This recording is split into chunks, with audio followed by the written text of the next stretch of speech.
परिवर्तनी एकादशी को डोल ग्यारस के नाम से भी जाना जाता है। इस एकादशी का व्रत करने से मनुष्य के ज्ञात और अज्ञात पापों का नाश हो जाता है। परिवर्तनी एकादशी भाद्रपद माह के शुक्ल पक्ष में आती है।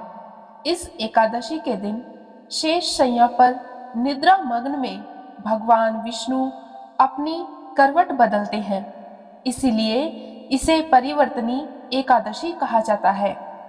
इस एकादशी को अनेक नामों से भी जाना जाता है, जैसे पद्मा एकादशी, जलझूलनी एकादशी, वामन एकादशी, डोल ग्यारस आदि। इस एकादशी के दिन भगवान विष्णु के साथ साथ माँ लक्ष्मी का पूजन करने से विशेष सुख समृद्धि की प्राप्ति होती है।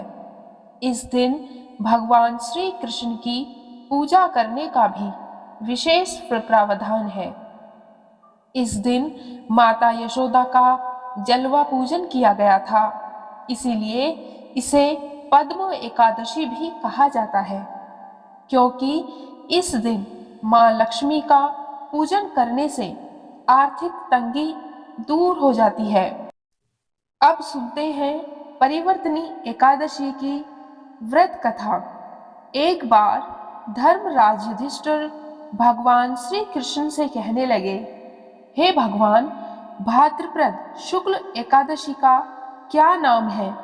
इसकी विधि तथा इसका महात्म्य कृपया करके कहिए।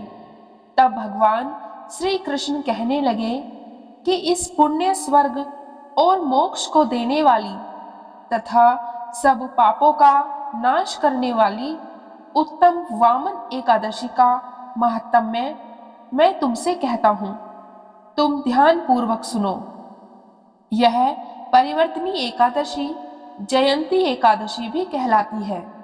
इसका यज्ञ करने से वाजपेय यज्ञ का फल प्राप्त होता है। पापियों के पाप नाश करने के लिए इससे बढ़कर कोई उपाय नहीं है। जो मनुष्य इस एकादशी के दिन मेरी वामन रूप की पूजा करता है, उससे तीनों लोक पूज्य होते हैं। अतः मोक्ष की इच्छा करने वाले मनुष्य इस व्रत को अवश्य करें। जो कमल नयन भगवान का कमल से पूजन करते हैं, वे अवश्य भगवान के समीप जाते हैं। जिसने भाद्रपद शुक्ल एकादशी को व्रत और पूजन किया, उसने ब्रह्मा विष्णु सहित तीनों लोकों का पूजन किया। अतः हरिवासर अर्थात एकादशी का व्रत अवश्य करना चाहिए। इस दिन भगवान करवट लेते हैं, इसीलिए इसको परिवर्तनी एकादशी भी कहते हैं। भगवान के वचन सुनकर युधिष्ठिर बोले कि भगवान, मुझे अति संदेह हो रहा है कि आप किस प्रकार सोते और करवट लेते हैं तथा किस तरह राजा बलि को बांधा और वामन रूप रखकर क्या क्या लीलाएं की। चातुर्मास के व्रत की क्या विधि है तथा आपके शयन करने पर मनुष्य का क्या कर्तव्य है, सो आप मुझसे विस्तार से बताइए। श्री कृष्ण कहने लगे, हे राजन, अब आप सब पापों को नष्ट करने वाली कथा का श्रवण करें। त्रेता युग में बलि नामक एक दैत्य था। वह मेरा परम भक्त था। विविध प्रकार के वेद सूक्तों से मेरा पूजन किया करता था और नित्य ही ब्राह्मणों का पूजन तथा यज्ञ के आयोजन करता था। लेकिन इंद्र से द्वेष के कारण उसने इंद्रलोक तथा सभी देवताओं को जीत लिया। इस कारण सभी देवता एकत्र होकर सोच विचार कर भगवान के पास गए। बृहस्पति सहित इंद्रादिक देवता प्रभु के निकट जाकर और नतमस्तक होकर वेद मंत्रों द्वारा भगवान का पूजन और स्तुति करने लगे। अतः मैंने वामन रूप धारण करके 5वां अवतार लिया और फिर अत्यंत तेजस्वी रूप से राजा बलि को जीत लिया। इतनी वार्ता सुनकर राजा युधिष्ठिर बोले कि हे जनार्दन, आपने वामन रूप धारण करके उस महाबली दैत्य को किस प्रकार जीता? श्री कृष्ण कहने लगे, मैंने वामन रूप धरकर बलि से 3 पग भूमि की याचना करते हुए कहा, ये मुझको 3 लोक के समान है और हे राजन, यह तुमको अवश्य ही देनी होगी। राजा बलि ने इसे तुच्छ याचना समझकर 3 पग भूमि का संकल्प मुझको दे दिया और मैंने अपने त्रिविक्रम रूप को बढ़ाकर यहाँ तक कि भूलोक में पद, भुवलोक में जंघा, स्वर्गलोक में कमर, महलोक में पेट, जनलोक में हृदय, यमलोक में कंठ की स्थापना करके सत्यलोक में मुख, उसके ऊपर मस्तक स्थापित किया। सूर्य, चंद्रमा आदि यह सब ग्रह, गण, योग, नक्षत्र, इंद्रादिक देवता और शेष आदि सब नागगणों ने विविध प्रकार से वेद सूक्तों से प्रार्थना की।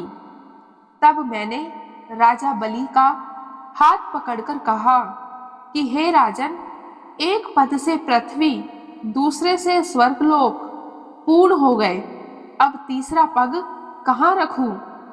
तब बलि ने अपना सिर झुका लिया और मैंने अपना पैर उसके मस्तक पर रख दिया, जिससे मेरा वह भक्त पाताल को चला गया। फिर उसकी विनती और नम्रता को देखकर मैंने कहा कि हे बलि, मैं सदैव तुम्हारे निकट ही रहूंगा। विरोचन पुत्र बलि से कहने पर भाद्रपद शुक्ल एकादशी के दिन बलि के आश्रम पर मेरी मूर्ति स्थापित हुई। इसी प्रकार दूसरी क्षीर सागर में शेषनाग के पष्ठ पर हुई। हे राजन, इस एकादशी को भगवान शयन करते हुए करवट लेते हैं, इसलिए तीनों लोकों के स्वामी भगवान विष्णु का उस दिन पूजन करना चाहिए। इस दिन तांबा, चांदी, चावल और दही का दान करना उचित है। रात्रि को जागरण अवश्य करना चाहिए।